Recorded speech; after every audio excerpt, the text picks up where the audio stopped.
Alors comme promis, après le parapente, le triathlon, c'est donc le Run Triathlon de la Réunion, c'était le 15 novembre 92. À mes côtés, Vincent Gay, bienvenue Vincent. Bonjour. Il a bien voulu me rejoindre parce qu'on va parler de triathlon et que c'est déjà un athlète émérite. Alors beaucoup de préparation avant la première épreuve et surtout en ce qui concerne les vélos. Effectivement, juste avant de partir en natation, il faut bien contrôler tout son matériel, le ravitaillement qu'on va avoir besoin. Donc c'est un moment essentiel. Oui, d'autant plus, il faut le préciser à ceux qui ne connaîtraient pas encore le triathlon, qu'il y a la natation, l'épreuve de vélo, et puis enfin on termine par la course à pied. Vous avez les distances de 5, 84 km et 20 km pour la course à pied. Le plan d'eau, il s'agira évidemment d'aller d'une bouée à une autre pour faire ces 2,5 km. Juste avant de les libérer, j'allais dire les pros que vous êtes, l'arrivée d'un candidat amateur, et c'est souvent comme ça, il y a cette catégorie qu'on appelle promo. Oui, qui précède l'épreuve plus importante, donc qui part après, où là on a vraiment des vrais amateurs qui viennent goûter au sport, et c'est des distances courtes qui sont accessibles à tous. C'est la raison pour laquelle on les fait partir avant. Ces amateurs, suivre un trajet différent. Mais on va tout de suite retrouver, on reconnaît Eric Plantin. On va maintenant voir descendre, le voilà, l'américain McAllister, Vincent Gay, Pierre Houzeau étaient parmi les grands favoris. Il y en avait beaucoup d'autres. Le départ vient d'être donné. Vincent, tout de suite, y a-t-il une place ou une tactique pour prendre ce départ? Oui, on se positionne sur la ligne et puis tout de suite on se met en action rapidement pour sortir du groupe et pour éviter les coups, donc ça part vraiment très rapidement. Avez-vous des possibilités de bien voir? Parce qu'il y a quand même, quand on est premier peut-être, je sais qu'il y a un kayak pour vous guider, mais il y a quand même l'eau et poursuivre, ça va pas être évident. Effectivement, là donc on nage en mer, il y a des vagues et tout, et c'est vrai qu'on a des difficultés pour s'orienter, c'est pour ça qu'on essaye de se diriger souvent avec les kayaks, mais regardez, là on va faire une erreur, et c'est pas vraiment évident. Alors d'autre part, je vais quand même situer l'endroit. L'endroit s'appelle à Réunion le port, tout simplement. C'est un port, mais qui donne tout de suite sur la mer, comme on le verra tout à l'heure. L'eau y est très bonne, très saine et assez claire malgré tout. Mais la température à la Réunion est quand même bonne et douce. Et ça vous oblige malgré tout à prendre une combinaison. Oui, disons que pour les gens qui ne savent pas très bien nager, aujourd'hui c'était par vraiment une mesure de sécurité puisqu'on aurait pu nager sans combinaison. D'accord. Je vais maintenant donner quand même le nombre des inscrits. Ils étaient 99. Tout le monde a pris part à l'épreuve de natation. Il y avait parmi eux 5 espoirs, 81 seniors, 13 vétérans et puis quelques militaires aussi. Et surtout, pour la première fois, une large représentation des étrangers que j'en ai déjà cités. Mais je vais continuer à le faire par pays, ce sera plus simple. Les États-Unis, l'Angleterre, la Belgique, l'Allemagne, l'Australie, la Suisse, l'île Maurice et l'Afrique du Sud. Ce qui a fait quand même beaucoup de bons athlètes, de très bons athlètes. Il ne faut pas oublier les Réunionnais, les métropolitains. Et parmi les métropolitains, Vincent, il y avait quand même combien de gens de l'équipe de France? On était 4 représentants de l'équipe de France, donc ça allait faire un match de bon niveau. Alors, donnez-nous quand même les noms des gens de l'équipe de France, parce que sinon... il y a Pierre Houzeau, Jean-Luc Caponia, vous les connaissez pas? Vincent Bavès ici. Voilà, ça va revenir, ça va revenir. Moi-même. Voilà. Ok. Eh bien, moi je veux quand même signaler que l'on a bien sûr vu en début de programme que la victoire avait été accordée l'année dernière, enfin accordée, il se l'est accordé lui-même à quelqu'un de très connu, Yves Cordier. Cette année, il n'est pas là. Pour quelle raison? Il a eu pour cette saison beaucoup de problèmes de santé. Et donc il n'a pas pu venir, je pense à son grand désespoir, sur la belle île de la Réunion. Mais des problèmes de santé qui ont trait au triathlon Oui, je pense qu'il s'entraîne beaucoup puisqu'il a un niveau vraiment international de premier plan. Et donc il est très sollicité musculairement, il a des problèmes musculaires pour l'instant. On a aussi à noter que l'un des grands favoris était quand même Pierre Houzeau, on verra tout à l'heure, puisqu'il était deuxième l'année dernière, je crois, et vainqueur l'année précédente, c'est bien ça? Oui, donc il avait une bonne expérience du terrain, effectivement. Vous étiez déjà là l'année dernière? Oui, j'avais eu la chance de participer, mais j'avais fait que 4e par manque de préparation. Bien, alors je pense qu'on verra que l'état de préparation s'est assez nettement amélioré cette année pour vous. La partie natation continue, donc on vous voit passer les bouées. Là, vous êtes en tête, c'est bien vous? Oui, on voit que le trou a été fait, on doit être à peu près à mi-parcours. Et donc je suis en tête juste devant Pierre Houzeau qui vire la bouée là, qu'on reconnaît parce qu'il y a une combinaison sans manche. Et derrière il y a Jean-Luc Capogna et Todd McAllister. On sait que vous nagez vite et j'ai appris que beaucoup d'entre vous étaient d'anciens nageurs et parfois même des nageurs d'équipe de France. Est-ce que c'est là essentiel pour gagner un triathlon? Non, c'est pas essentiel, mais c'est vrai que la reconversion au triathlète est beaucoup plus facile pour les nageurs de haut niveau parce que au niveau cardiaque et pulmonaire, on est de bon niveau, donc reconversion facile. Je crois que vous êtes des gens très attentionnés à la nutrition, au rythme cardiaque, à l'état de préparation. Beaucoup, enfin du moins certains sont des médicaux ou des paramédicaux. Vous-même, vous êtes dentiste, vous venez juste de terminer vos études. Voilà, alors j'ai un peu plus de temps à consacrer à mon sport et je m'y mets à fond. Mais enfin, on peut qu'être admiratif, parce que quand même, faire les études dentaires et en même temps être sportif de haut niveau en triathlète, combien ça demande de temps d'entraînement, le triathlète? Un minimum de 15 heures quand même par semaine et pour vraiment être dans le coup, pratiquement 30 heures. Ben dites donc, vous avez bien du courage, je ne vais pas perdre beaucoup de temps. Je crois que nous arrivons dans la dernière ligne droite. Là, vous êtes à gauche, hein, c'est bien ça? Ah oui. Est-ce que vous êtes conscient de l'avance que vous avez déjà pris et quel est votre état de fatigue peut-être déjà et surtout votre morale? Non, disons qu'on a essayé de faire un petit trou avec Pierre pour se mettre un peu à l'abri. Moi, je me suis retourné 2-3 fois et on a quand même gardé des forces parce que la journée va être longue. Alors vous voilà de beaucoup plus près. Alors en effet, ça a l'air d'aller très très bien. Alors, est-ce que vous pensez déjà à l'étape suivante, à la partie vélo? Ah oui, ça y est, là, on essaie de se détendre un peu les jambes parce qu'on sait que bientôt, il va falloir pédaler. Donc, mais bon, c'est une histoire d'habitude. Hein. J'ai participé à plus de 100 triathlons, donc l'enchaînement se fait pratiquement tout seul. On garde aussi les forces parce que vous allez voir qu'à la sortie de l'eau, on a une bonne rampe à grimper et ça va être délicat. Alors, le premier à sortir de l'eau, c'est bien vous, Vincent. Vous le faites en 25-13. Le deuxième, ce sera Pierre Houzeau en 25-16. Et le troisième, ce sera Jean-Luc Capogna, 26-06. On va les revoir. Voilà la montée dont vous nous parlez. Alors, c'est toujours étonnant de vous voir, tout en marchant, vous déshabiller. Ah oui, bah là, il faut enlever, comme on dit, les braguettes hein, dans le dos. Donc, on tire la ficelle et puis la combinaison vient. Donc, voilà, c'est plus facile à enlever quand elle est mouillée. Alors, on essaie de l'enlever assez rapidement parce qu'après, on est un peu coincé. Et puis, bah, il ne faut pas perdre de temps. Hein. Les temps de changement sont compris dans le temps de course, donc il faut aller vite. J'ai l'impression que Pierre Houzeau cherchait une deuxième victoire. Ça lui aurait fait bien plaisir. Alors, la petite douche avant de partir. Oui, il a voulu me rattraper dans le parc à vélo pour faire le mano-mano. Alors, Jean-Luc Capogna, lui, est un candidat très sérieux, je crois aussi. C'est un athlète énorme. Voici McAllister, Todd McAllister. Et puis, il est suivi de Max Figan. Et d'un triathlète local, voilà. D'un triathlète local, Figan qui est quelqu'un australien qui vient du bush le plus complet. Ses parents ont un ranch immense, il a 90 000 moutons. Voici un Sud-Africain, Jaco Lutz. Donc là, tout le monde se suit quand même très très près. Hein. Oui, disons qu'on a c'est un triathlon de haut niveau, donc il n'y a pas de problème. Hein. On n'a pas affaire à des amateurs, donc tout le monde sait bien nager. Hein. Tout le monde s'en groupé. Bien, il faut considérer qu'il faut être vraiment dans les 10 premiers. On vient de voir passer Vincent Bavet, je crois. Et voici l'Allemand Voigt. Alors, Vincent G, vous terminez, je l'ai déjà dit, 25-13. Monsieur Houzeau, 25-16. Jean-Luc Capogna, 26-06, 26-23, 26-24.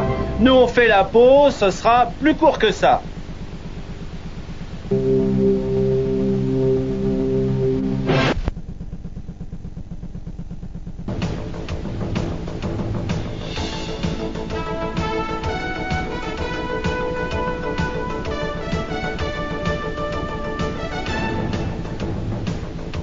Triathlon toujours sur TV Sport, triathlon à La Réunion. Les triathlètes sont toujours mouillés, ils ne sont plus dans l'eau, ils viennent de prendre le départ de l'épreuve cycliste, une épreuve, alors qu'on aperçoit le Sud-Africain, une épreuve qui a été étalonnée à 84 km, mais qui, je crois, Vincent G, a été en réalité beaucoup plus longue. Oui, effectivement, au compteur, à l'arrivée, on était à 92 km. Alors voici maintenant un autre Vincent, celui-ci c'est Bavet, il est champion de France militaire, il appartient au Racing Club de France. Quel autre titre a-t-il? Il a de nombreuses victoires à son palmarès et puis on voit à son coup de pédale là qu'il est très puissant, qu'il essaie de remonter son retard de natation. Alors, effectivement, tout le monde s'est précipité. Ça a été tellement vite qu'on n'a pas pu vous prendre. Les premiers, en effet, Vincent G, je dois vous le dire maintenant, c'est pas une surprise, eh bien, allait devenir le vainqueur 1992 de ce run triathlon. Pierre Houzeau, à ce moment-là, était encore en tête, mais c'était le tout début de l'épreuve cycliste. Pierre Houzeau qui était quand même bien favori, c'était un candidat sérieux. Hein. Oui, on se connaît très bien puisqu'en France on court souvent ensemble et je crois que pour l'instant la balance elle est plutôt de son côté puisqu'il m'a battu très souvent. Alors je rappelle qu'il a été vainqueur en 90, deuxième en 91, 7 victoires en 92, vice-champion de France catégorie sprint en 92. Alors vous voilà, vous l'avez dépassé. Et maintenant nous vous retrouvons, parce que ça c'était, j'allais dire, à peu près la partie la plus facile de vélo, la partie plate, et surtout, comme vous dites dans votre jargon, les bosses arrivées. Les bosses, c'est les montagnes, et 2 ascensions, puisque vous deviez faire 2 fois le tour, terrible. Hein. Oui, 11 km avec un très fort pourcentage, et puis des mauvaises conditions, comme vous voyez, là sous la pluie, avec une route très glissante, qui même en montée nous posait des problèmes.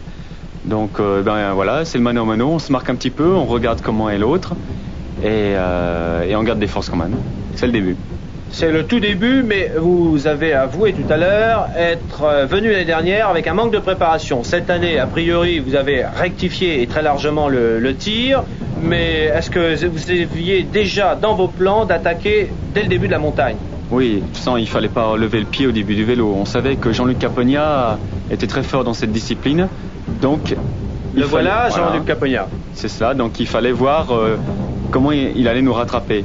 Donc on a eu à peu près les écarts dès le début, il était 1 minute derrière et c'était un bon rythme. Alors on est resté là-dessus avec Pierre, ensemble en tête. On vient de voir passer l'Australien, Max Fegan. Voici Todd McAllister, l'Américain, mais qui réside à Monaco. Alors beaucoup d'étrangers, et des meilleurs étrangers sont en France. Oui, la France c'est un peu une terre d'asile au niveau des triathlètes puisque de nombreuses compétitions sont organisées, très primées. Donc les étrangers viennent, c'est normal, ça remonte le niveau. Moi j'appellerais plutôt ça un paradis pour les triathlètes internationaux plutôt qu'une terre d'asile. Oui, c'est vrai qu'en général ils ont toujours le sourire aux lèvres. J'ai même ouï dire que certains athlètes français se plaignaient un petit peu du surnombre d'étrangers qui piquaient toutes les primes, c'est bien vrai ? Raison qu'on a une grosse concentration, c'est vrai, en France, surtout qu'on a les 3 premiers du championnat du monde. Alors il faut relever le gant tous les week-ends, c'est dur. Enfin, c'est peut-être bien pour que la France devienne le plus grand pays du monde au niveau triathlète. Oui, et puis ça fait progresser notre sport.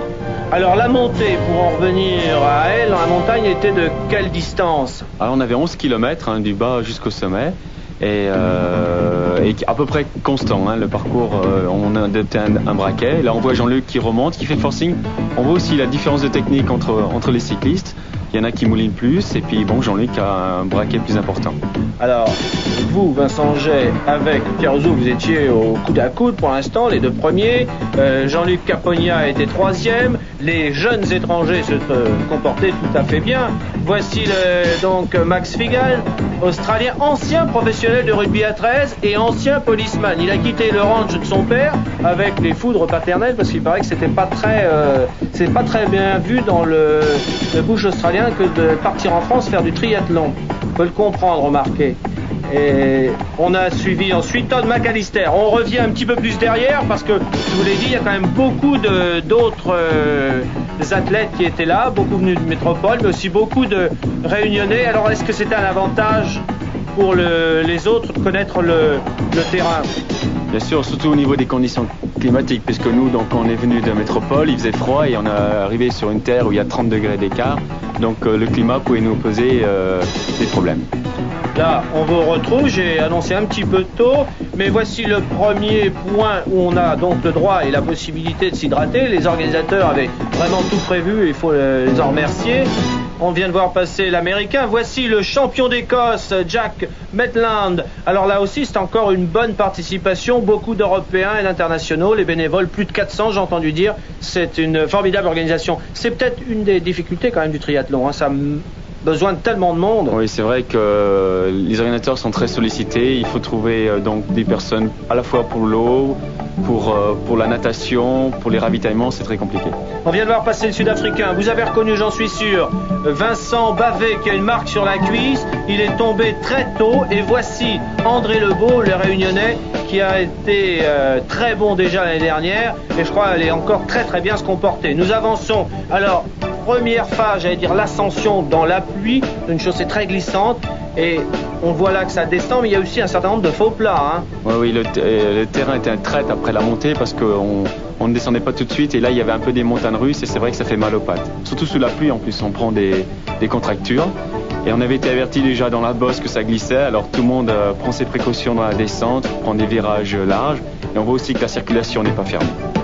Oui, ça c'est un point peut-être sur lequel il faudra intervenir dès l'édition prochaine. Deuxième moitié de la montagne, la descente, heureusement, elle arrive et c'est un temps superbe, un terrain très sec. Mais attention parce qu'après l'effort, on peut peut-être se laisser aller. Ça, faut quand même être très prudent parce que vous descendez très très vite. Voici Caponia, vous descendez à combien ? Dans les bonnes portions, on était pratiquement à 80 km/h, effectivement. Et je crois que vous, déjà dans la première descente, là encore, vous avez été plus rapide que nous et plus rapide que tous les autres, puisque vous avez mis combien à vos concurrents ? J'ai pris sur mes concurrents 1:30 dans la première partie de la descente et 2 minutes dans la deuxième. C'est énorme ça, et on m'a dit que vous étiez peut-être un petit peu fou quand même, vous preniez beaucoup de risques. Le jeu en valait la chandelle, alors j'avais tenté le tout pour le tout. Alors on a vu passer l'Américain, l'Australien, voici l'Écossais. Alors là, vous l'aurez compris, on descend dans le centre de Saint-Denis de la Réunion. Voici maintenant l'Australienne. Alors, pas l'Australienne, pardonnez-moi, la Sud-Africaine Anneli Stein, qui a fait, je crois, très très bonne impression. Oui, tout à fait. Elle a mené de main de maître cette course féminine et elle était bien au-dessus du lot. Et elle contrôle la course, on voit, elle prend pas de risque, c'est pas la peine. Elle se ravitaille, on voit qu'elle a une petite paille au niveau de son guidon et donc elle lâche pas les mains. Alors elle a, on va le voir tout à l'heure, un cadre tout à fait particulier et surtout une suspension de selle tout à fait particulière. Elle m'a avoué que ça a été créé aux États-Unis il y a 2 ans et que pour elle c'est un avantage considérable. Qu'en pensez-vous ? Oui, c'est une nouvelle vague de vélo donc on n'a plus de tige de selle, c'est une selle qui est suspendue et quand le terrain est mauvais, ça permet d'avoir un petit effet d'amortisseur qui au niveau du confort n'est pas négligeable. La nutrition est très importante. Voici un Réunionnais.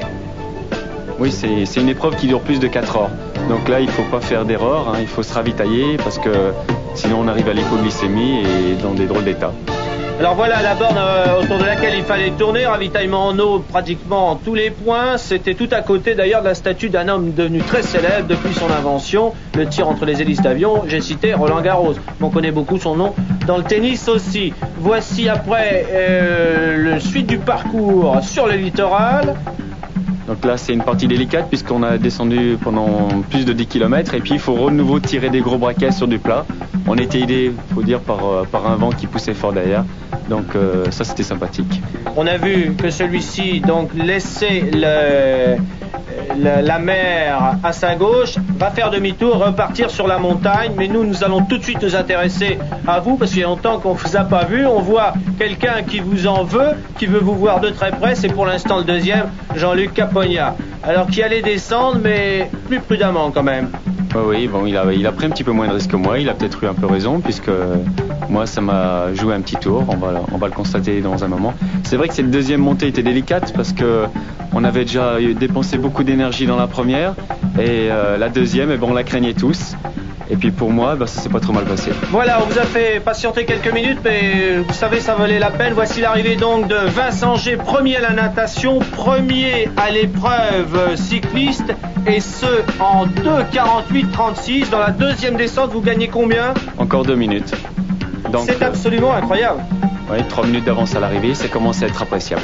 Voilà, 2:48:36, 2:50:26 pour Caponia, 2:52:58 pour Alistair, 2:52:59 pour Rousseau et 2:58 et quelques secondes pour le cinquième. un moment très important, c'est le changement. Oui, changement rapide parce qu'il n'y a pas de moment à perdre et en même temps, vous avez vu, on m'a poncé donc la cuisse et c'est parti. Oui, parce que vous êtes tombé dans l'un des tout derniers virages de la descente, mais sans gravité heureusement. Il était 13h50 à Saint-Denis de la Réunion, l'endroit s'appelle le bar à choix. Nous allons le laisser un instant encore avant de se retrouver pour la dernière partie de ce Run Triathlon 1992.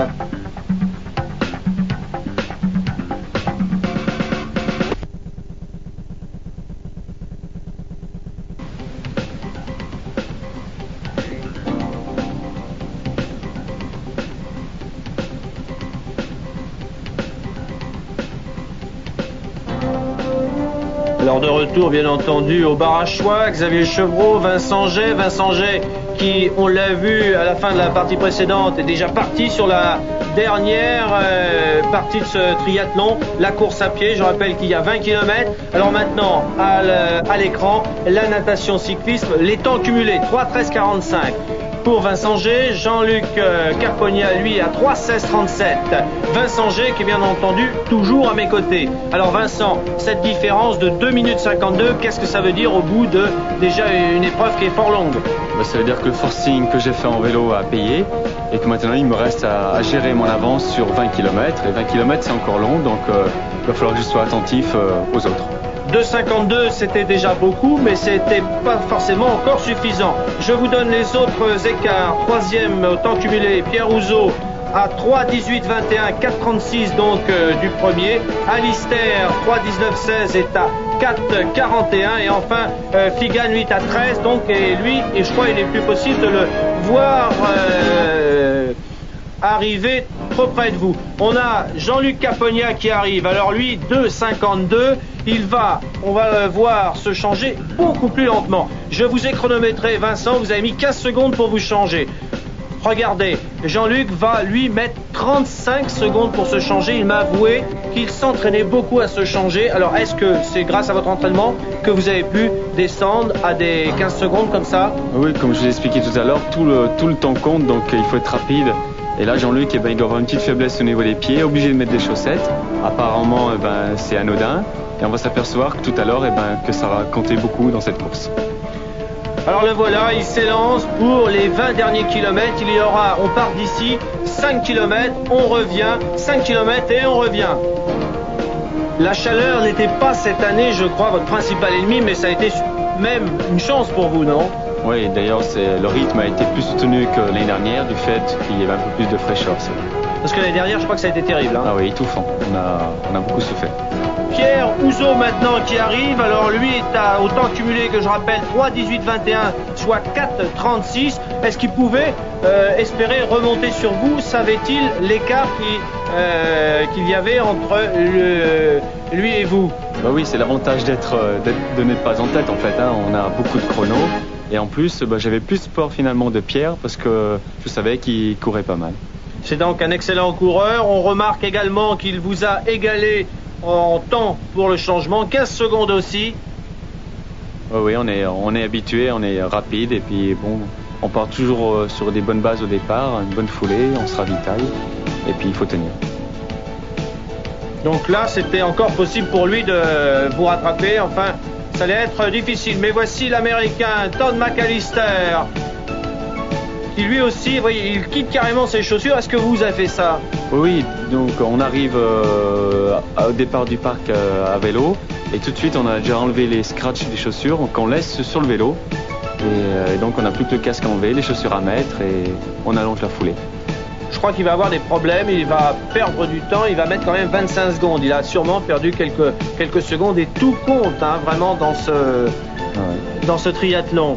Je rappelle son temps cumulé 3:19:26, il était à 5:41, mais on le voit à sa foulée, lui c'est certainement un très bon coureur et c'est certainement un de ses points forts, non? Voilà, pour lui là à mon avis il allait jouer sans va-tout parce que c'est maintenant qu'il allait pouvoir faire la différence. D'ailleurs il enlève son cuissard qu'il gênait avec les frottements pour nous attaquer.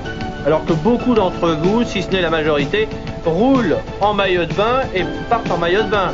On voit arriver maintenant de dos, lui aussi il enlève c'est pratiquement déjà ses chaussures, ses velcro. Il s'agit de l'Australien Fegan.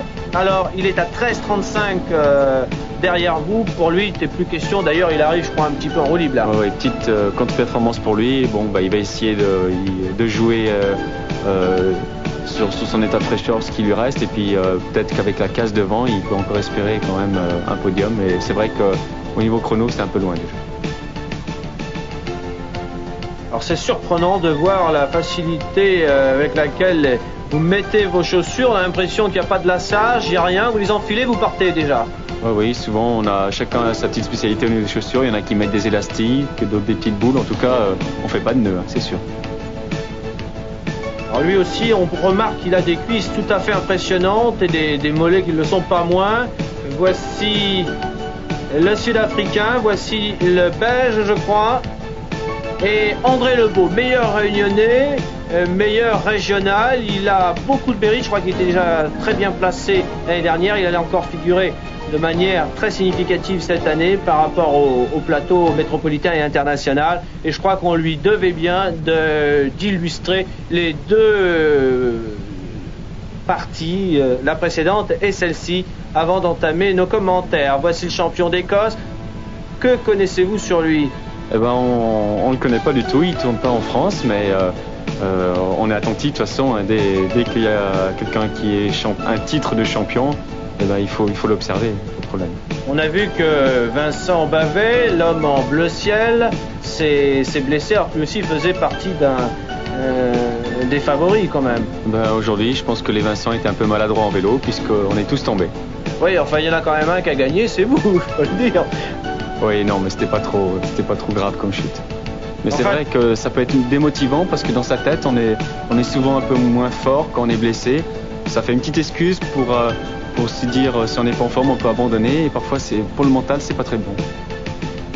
Alors j'étais derrière vous au moment où vous êtes tombé dans la descente. Moi j'ai eu très peur. D'abord que vous fassiez du mal, et puis aussi que cela compromette votre position de leader. On vient sur donc d'autres triathlètes, moins perfectionnés peut-être que vous, pas encore à votre niveau. On voit que le temps de changement est beaucoup plus long. Alors voici Anneli Stein, cette jeune Sud-Africaine. Alors elle a été très remarquée d'abord par son potentiel, mais aussi par sa gentillesse. Elle a été vraiment la meilleure femme. Elle termine 23e au classement général. C'est une excellente performance. Et je crois que vous leur rapprochiez son niveau d'une Française. Oui, puisque l'année dernière, Isabelle Mouton, qui est toujours la meilleure Française, avait participé au triathlon. Et donc elles avaient eu toutes les deux la même attitude, grande performance et sourire aux lèvres, puisqu'elles ont dominé la situation d'un bout à l'autre.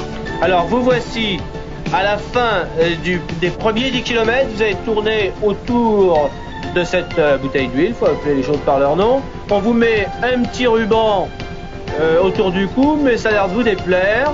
On a son petit caprice. Oui, c'est pas encore la médaille, alors je la mets plutôt au poignet. Et puis bon, je sais que pour l'instant, j'ai pas perdu trop de temps, donc j'étais encore assez tranquille et j'ai essayé de bien me ravitailler, surtout pour pas prendre un coup de chaud et garder mon avance. Avant de revenir sur vous plus longuement, comment doit-on courir et au niveau des chaussures et des pieds, parce que je crois que c'est les pieds qui sont quand même les plus exposés. Oui, disons que les gens qui arrivent beaucoup à s'entraîner, c'est vrai qu'on n'a plus tellement besoin de chaussettes. Mais bon, souvent s'il pleut, on se mouille beaucoup, donc la peau des pieds devient tendre et attention aux ampoules. Alors attention aussi à vous, Vincent Jay. Voici vos poursuivants. Jean-Luc Capogna, qui est vraiment un athlète très impressionnant, des cuisses incroyables et qui allait faire une course à pied remarquable.